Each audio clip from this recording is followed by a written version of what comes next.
feeling awe actually is good for your life. It makes you healthier, makes you happier. And so pickleball, I feel awe all the time. Yeah.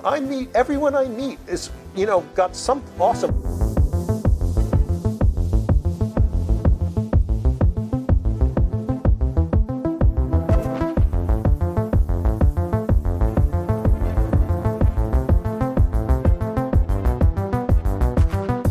Hello again. Welcome back to the future of pickleball. We're here to talk with a mover and a shaker of the highest order.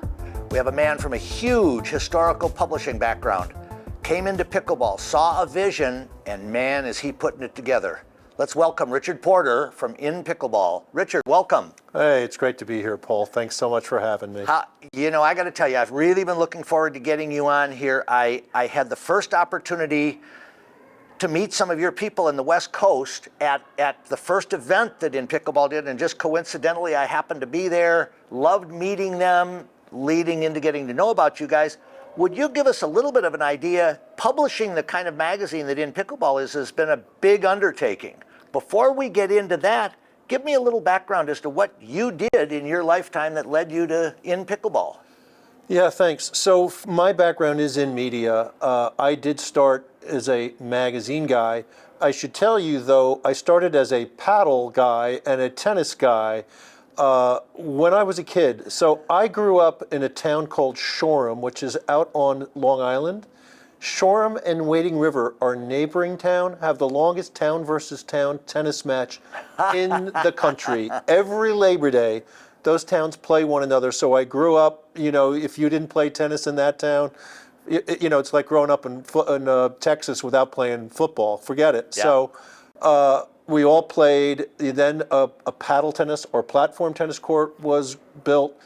So I have that, a racket or a paddle in my hand, ping pong, Kadima on the beach.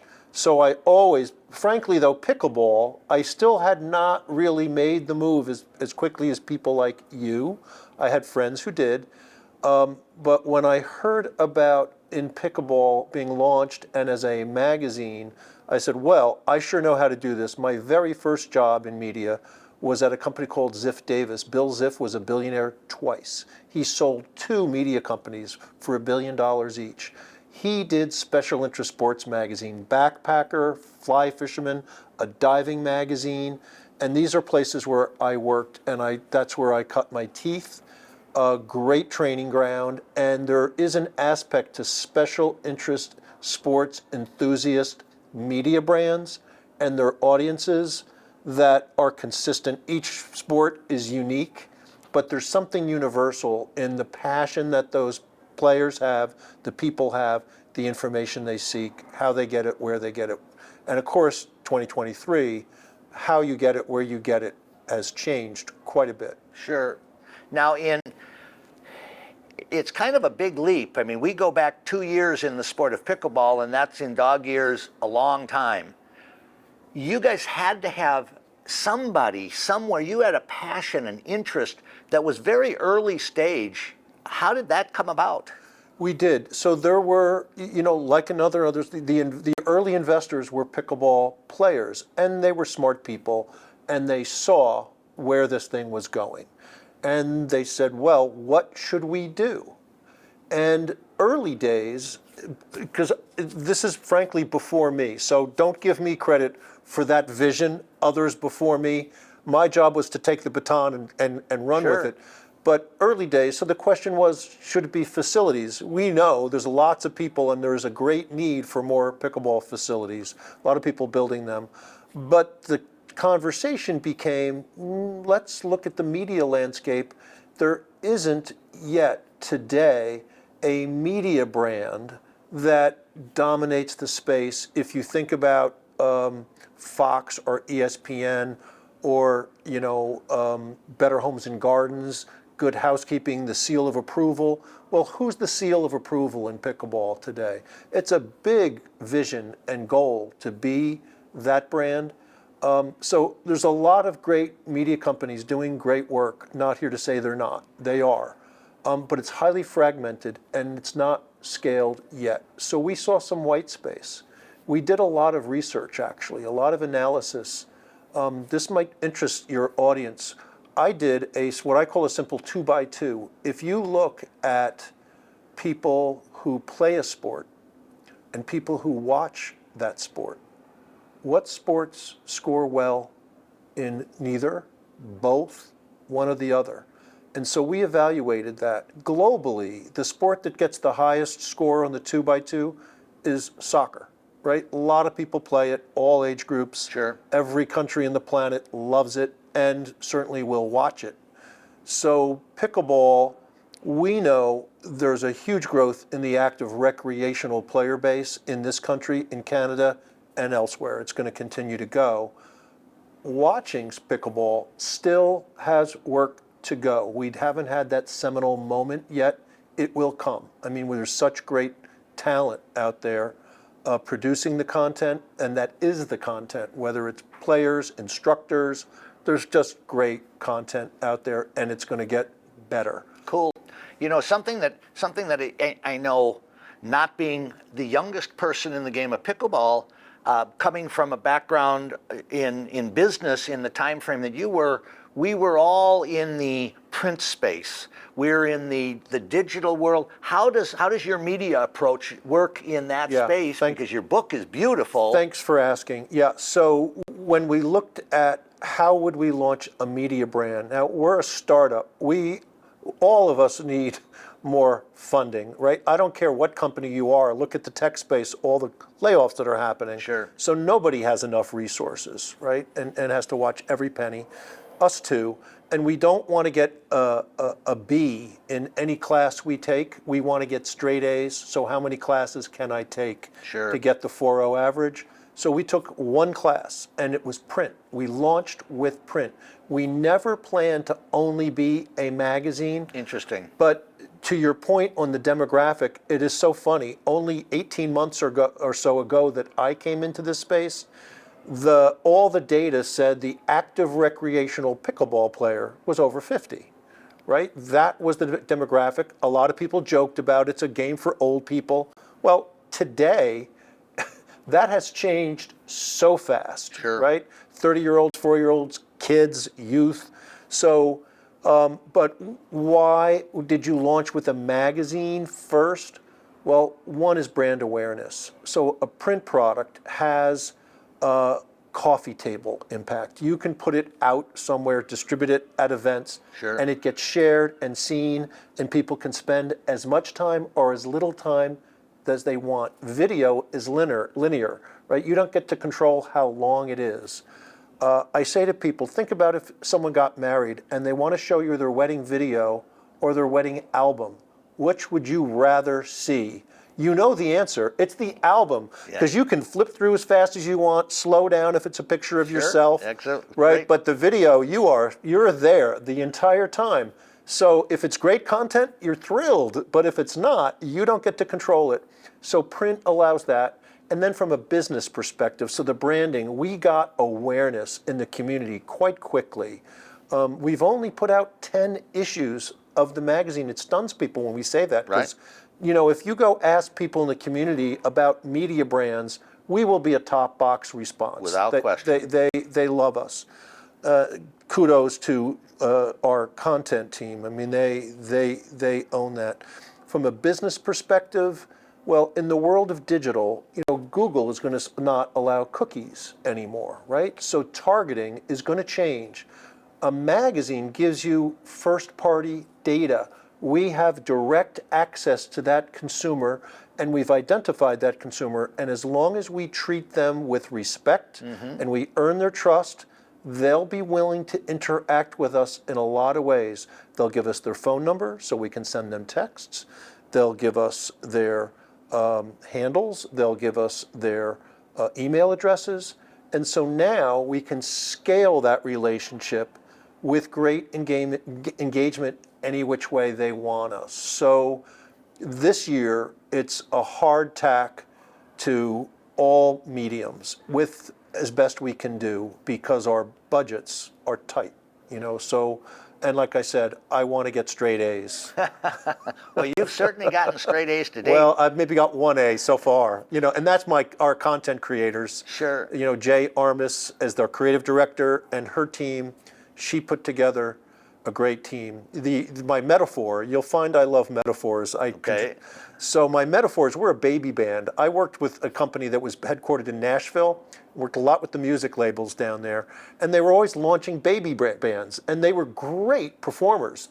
I would fall in love with these bands, but most of them don't make it, right? How many do? Yeah. How many ever sell a song or an album or a concert or a t-shirt? Most of them don't. They're playing in some back bar, and they're fabulous. Yeah. The content is terrific, but they didn't break through.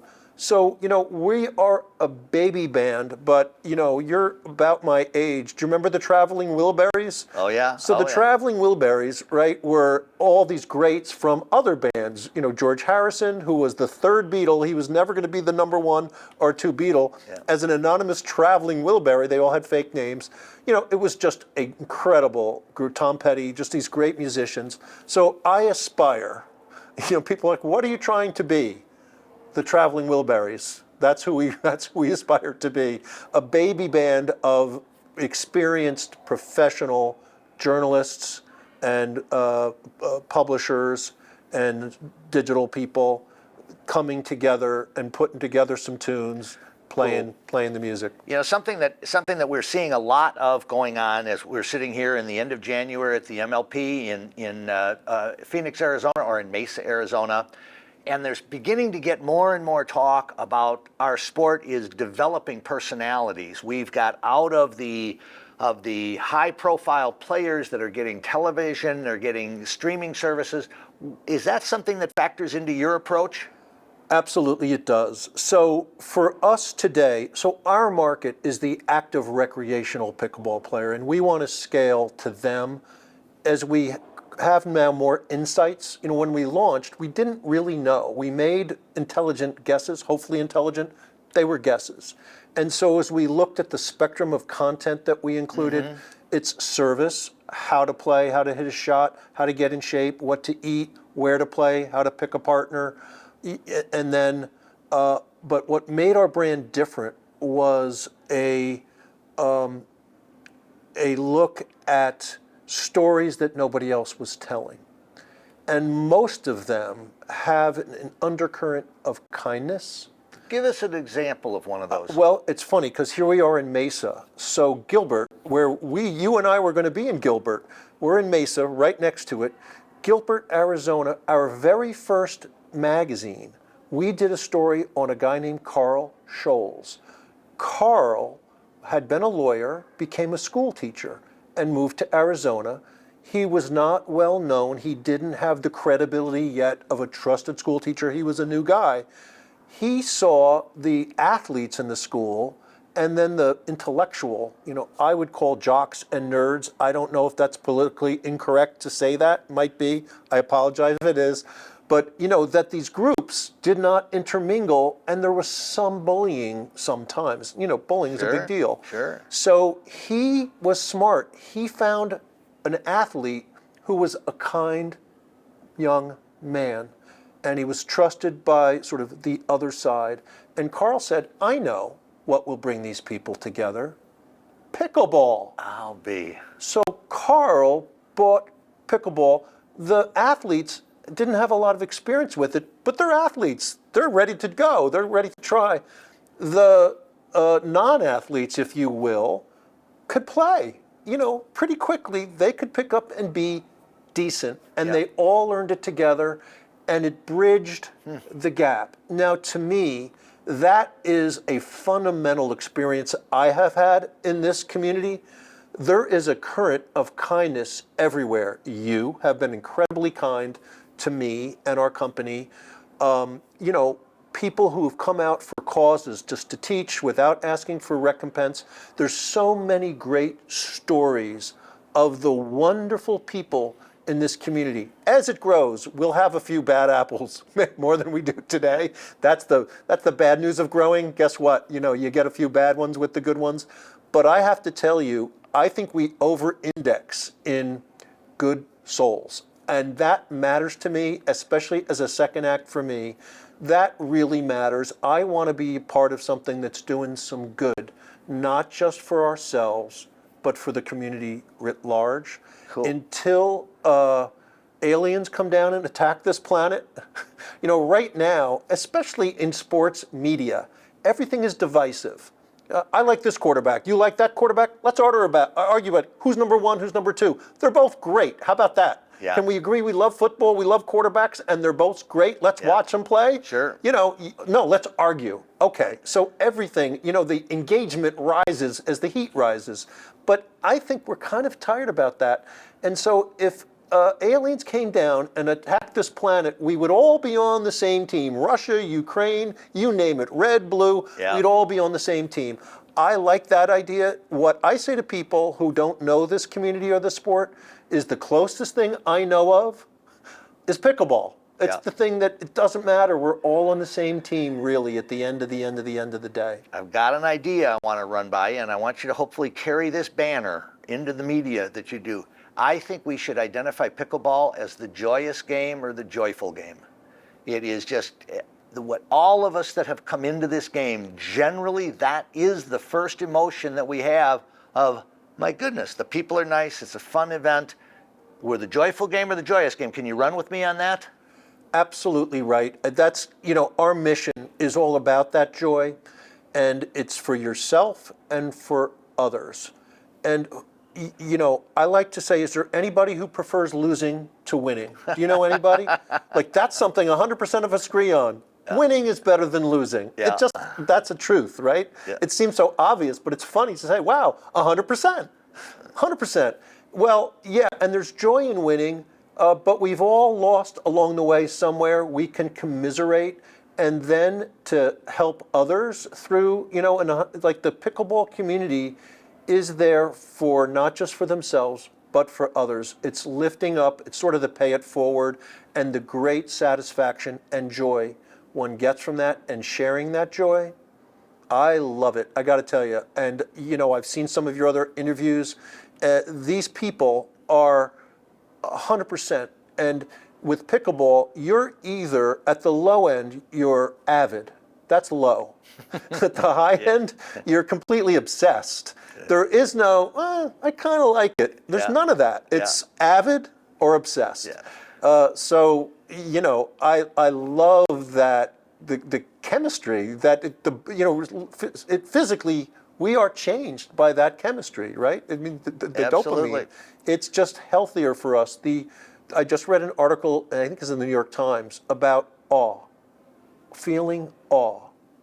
Well, feeling awe actually is good for your life. It makes you healthier, makes you happier. And so pickleball, I feel awe all the time. Yeah. Everyone I meet is, got something awesome. I watch them play.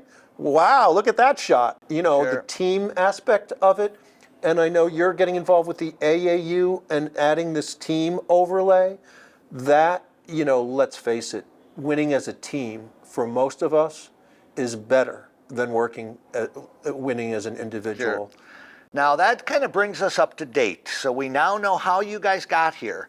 One of the things that we try and explore in this show is what's the future of pickleball? Anybody that has done as much as you guys have, you had to really take a hard look at a lot of different angles, different things going on, different demographics and dynamics in the sport. Anything that you're seeing on the future that the viewers might be interested in kind of getting a senior media person's perspective on where it's going? Well, my crystal ball can be as cloudy as anybody's, but we have to take a shot at it. Yes, sir. And there's some things I would be careful about revealing if I think it's a really good idea. I don't want someone to jump on it before us for first mover advantage. Now, that said, I can tell you that technology, so any media is about building audience. Well, how do you build and engage an audience? It's through content. Okay, content. What kinds of content are there? There's video. Well, now there's video, there's animation, there's 3D, there's newsletters, there's print, there's events, there's so many ways, and most of us are creating content ourselves. in social platforms, I'm not just receiving content, I create content, and I could be 16 years old and have 14 million followers. Sure. I could be a celebrity. So if you think about all of that gumbo, technology is really changing the distribution of content. Do you own the distribution, or do you borrow somebody else's platform? That's an interesting decision for a media business to make. What demographics do you want to engage, and where would you find them? In television, they call it HUTs. How many households using television are there at any one time? I think the whole industry got some really good learnings this past year. So, is your content service, instruction? Is it celebrity? Is it funny? Is it serious? I like to say, people say content is the king, context is the throne. Oh, interesting. Context Interesting. Yeah. is the throne. So, you're going to have a variety of people on these video podcasts.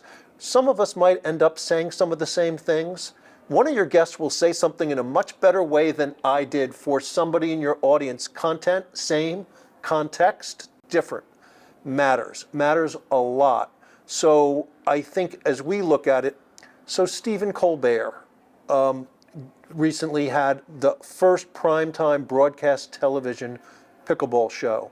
He's controversial for some people. Many of people would say he's funny. Could the show have been funnier? Probably. He had celebrities. Were they the biggest celebrities? No. But Colbert, what you can't deny is his passion for pickleball. It was evident. Yes.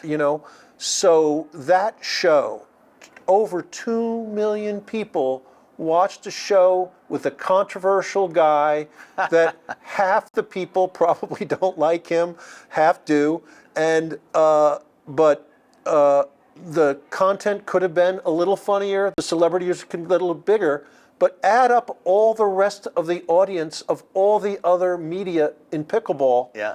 And we don't hit 2 million very easily. Right. That guy did it in 2 hours Yeah. in one night. So it tells you something about content or context. So maybe humor matters. Maybe celebrities matter. It's not only that, but I think we're looking at that. And this morning I was talking to a colleague. We were talking about artificial intelligence. I spent a little bit of time in artificial intelligence. I was on an advisory board for a startup in that space. We were looking at, well, here's a question for you, Paul. Of all the different colored M&Ms, do you know what M&Ms gets the best engagement in social media? I don't have the faintest idea in the Well, world. here's the gift to the audience, red. The red M&M has the highest engagement.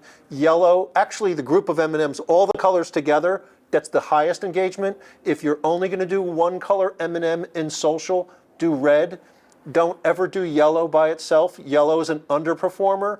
Red and yellow together does quite nicely. Thank you very much to red. So, it's funny. Color is a big deal. It matters in the paper stock we invest in for our magazine because that color matters. We're here at the MLP, all these logos that these teams now have, that the fact that the teams are now wearing the same colored uniforms, well, when the MLP launched, the players could wear whatever they wanted. Now they're wearing uniforms. That's smart. I don't care what college you went to, what pro team you root for. You know your team colors and you wear them proudly. So color matters. Artificial intelligence helps us think about what color combinations engage. It's the art meets the science. It's a long way to answer your question. The future is art and science getting more comfortable with one another. There'll always be artists who resist science. A lot of chess players said the machines are no good. For a long time, that was true. Oh, really? Guess what? Oh, I know the answer to that one. Name a human who can beat the best computer in chess. They do not exist. Right. The machines are there. Now, a human could change the chess game. You know how a human would beat a computer in chess? No. Instead of putting all the pieces where they're supposed to go, you randomly distribute them. So a rook could be next to a pawn, next to the queen, and the computer now can't figure it out. So now the human wins. So change the rules of the game. So I kind of love that tension of art and science. You've probably seen these computers that are generating content, stories, and visuals. The visuals, to me, are fascinating. You know, I said to our editor-in-chief, if we had the rights to various pickleball images and put them together, you can do a search like my friend Lee. He's a Los Angeles Kings hockey fan, and he loves Canada. His son had a shirt made for him.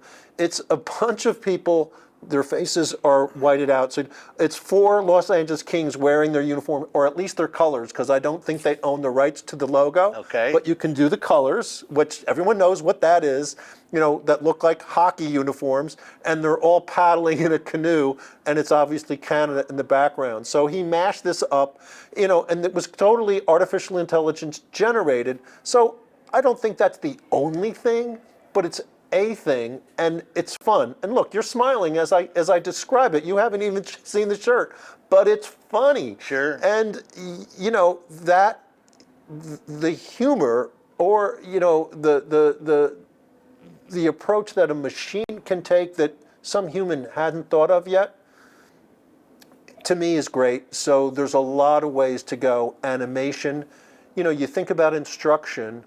We've got some great pros out here today. Some of them are better players than they are teachers. You know, those who can't teach, that's me. But some of them are great teachers. But how do you stand out from the crowd? And what is that content that's changed in a different way? Did you tell a story?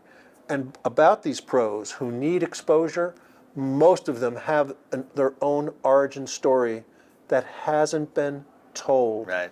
The audience today, if you ask 100 recreational active pickleball players to name a pro, 8% can name one. Right. So that's interesting. It doesn't mean the pros are no good. They're great. In tennis, before Arthur Ashe, who can name a tennis player? Not many people. Who can name any pro football player from the 1950s? You can't. We're still in the early days. Some of these people will be a 1950s football player ultimately. To me, Arthur Ashe begot, you know, and Billie Jean King begot Chrissy Everett, begot John McEnroe, begot Jimmy Connors, and those personas, they're like wrestling characters. I mean, they're almost fictional. Sure. Right? Fantastic. We have them. They haven't been exposed yet. Their whole dimensional stories need to be. We want to tell their stories because the end game for this whole industry, we need more sponsors. You know, everybody's at the end of the day has to monetize their business. And, you know, the players earn money, deserve money.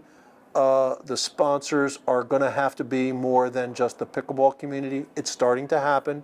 Anheuser-Busch owns a pickleball team. That's new. Yeah, I know that I had a really interesting interview that hasn't been released yet with a man from the sports marketing world talking in great depth about exactly that, of how he sees what has to happen in pickleball to really create the distillation that these big brands can say, we're ready to go. He's absolutely right. I mean, when you think about sponsors, pickleball is growing like crazy and the engagement is growing. So as a content type, there should be brands that want to attach to the sport, especially challenger brands that need to break through. Sure.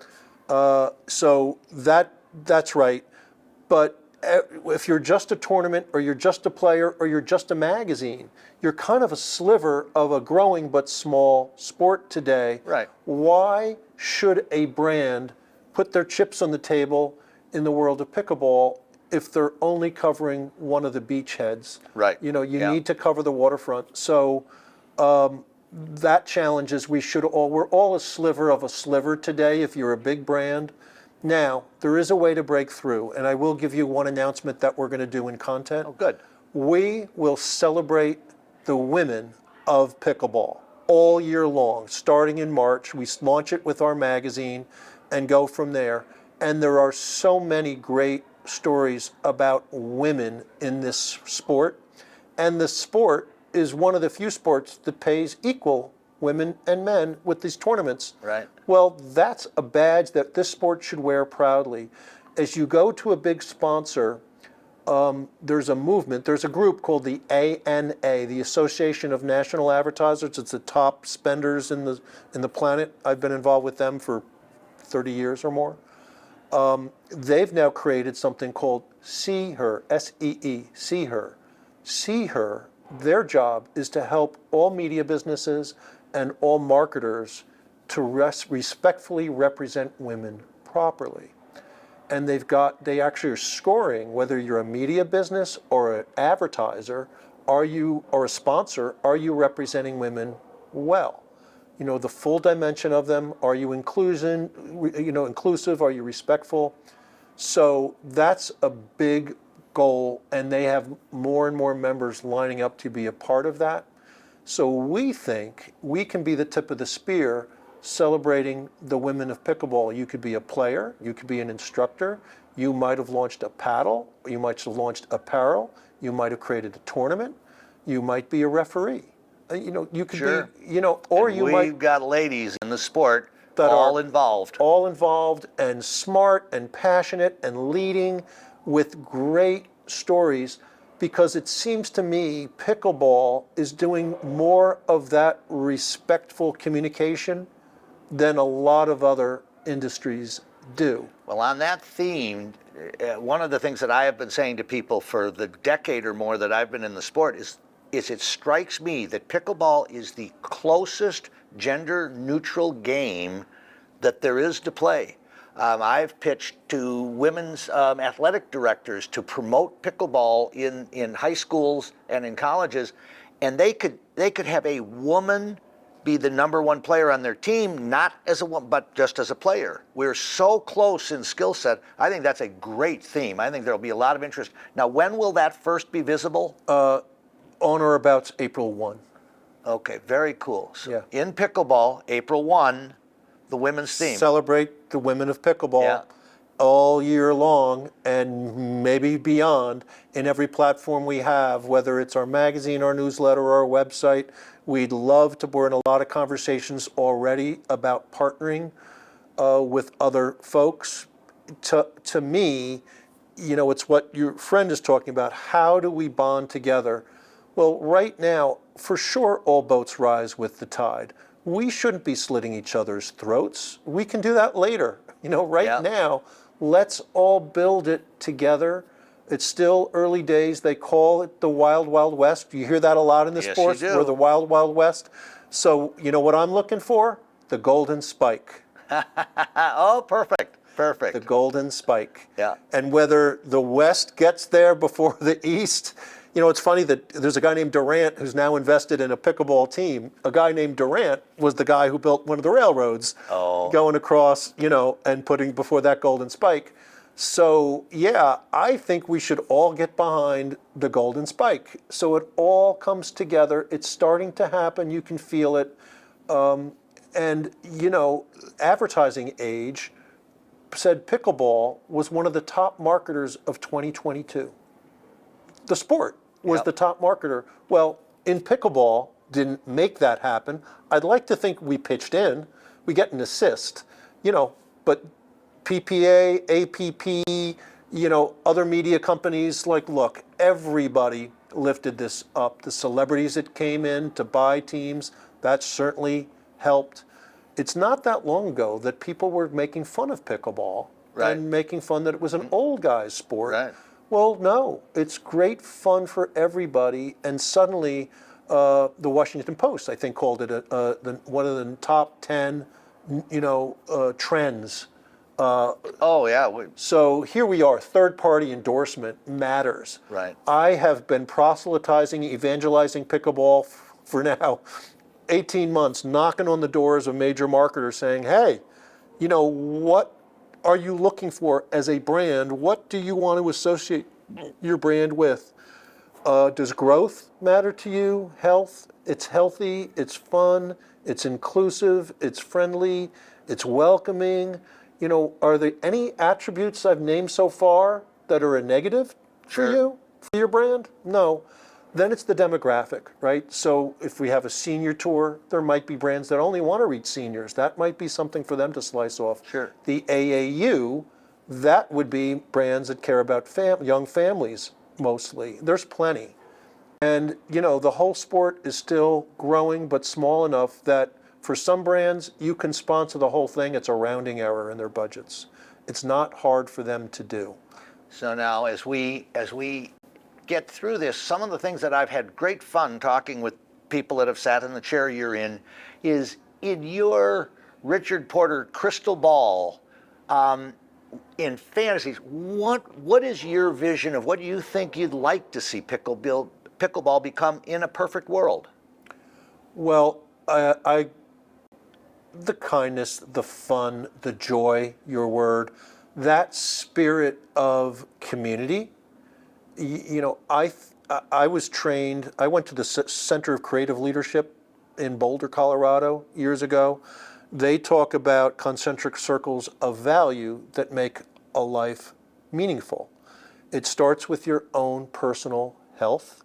Pickleball's great for that. Whether it's your physical health, your emotional health, your intellectual health, maybe your spiritual health. That's all internal to each of us. From there, it's your family. From there, it's your friends, your community. From there, it's your globe. And so most of us are investing along those circles somewhere along the way. In the world of pickleball, I see it everywhere I go. People care about their own personal health. They care about their families, their friends, their community, and beyond. So, and it's a healthy, fun way to do it. So to me, that's the vision, that's the mission, that's where we're headed globally. China and India are two pretty good-sized countries, last I heard. I think they actually are used to having paddles in their hand. In China, what's the game called? Table tennis, ping pong, There you something go. like that. Yeah. A lot of those people, squash players. I used to play squash too. So there are other sports that took it, a certain way. We all stand on the shoulders of those who came before us. Guys like you were here before guys like me. Whatever I accomplish personally is due largely to people like you. So I couldn't have gotten where we wanted to go without friends and ambassadors that kind of get your vision, trust that you're a good guy from a good organization. Sure. You're trying to, do well by doing good. Because if we grow all that, and I believe kindness will beat divisiveness at the end. What a great theme. Always. Yeah. Always. And this sport has that. Right? So will there be co-opetition? Competition, but it's co-opetition. Sure. And it's great to see, look, people are out here this weekend losing some close matches. I watched them streaming on the airplane flying in. And, those are tough losses. Oh, it is. But they don't throw if they're doing it, it's behind the scenes. They're so polite and kind to one another. They're all in it, they're all lifting the sport together. So. And it is life. Yeah. We don't win them all. No, that's right. So I think to me, that's it. As a leading business person with a company that's got investors, I've got stakeholders. I have to make sure I deliver for all the stakeholders, whether it's an employee, certainly a customer, whether it's a sponsor advertiser or a reader or a viewer, right? A consumer customer or a business customer or a partner or a financial stakeholder or a retailer, like any stakeholder that I'm with. And certainly, I used to work for private equity. They would say, if you say $10 on Monday, don't show up with $9 on Tuesday. They didn't yell at me, but it was pretty clear, what the mission was. So that's a thread that for a podcast like this, I think is important to be sure is touched upon because it's real. Everybody here needs to make profit or we can't continue doing what we're doing unless you're so wealthy, it's just fun. Fantastic. Now, for any of you that aren't so wealthy that it doesn't matter, think if you have not seen In Pickleball magazine, and now is that available digitally yet? Oh yeah, InPickleball.com. There's an e-newsletter you can sign up. The magazine in print you pay for. Sure. The magazine digital is free. The website is free. The e-newsletter is free. And you'll see us doing some more things, Sure. but we're going to partner our way to a lot of it because I want to get straight A's. And any dollar we put into building something ourselves, our investors deserve to understand Cool. how that's going to pay off. Richard, you've made a great case for the heart and soul of what you guys have been trying to put together. One of the things that we all see in the sport of pickleball is this friendliness and the community and the atmosphere that's generally there.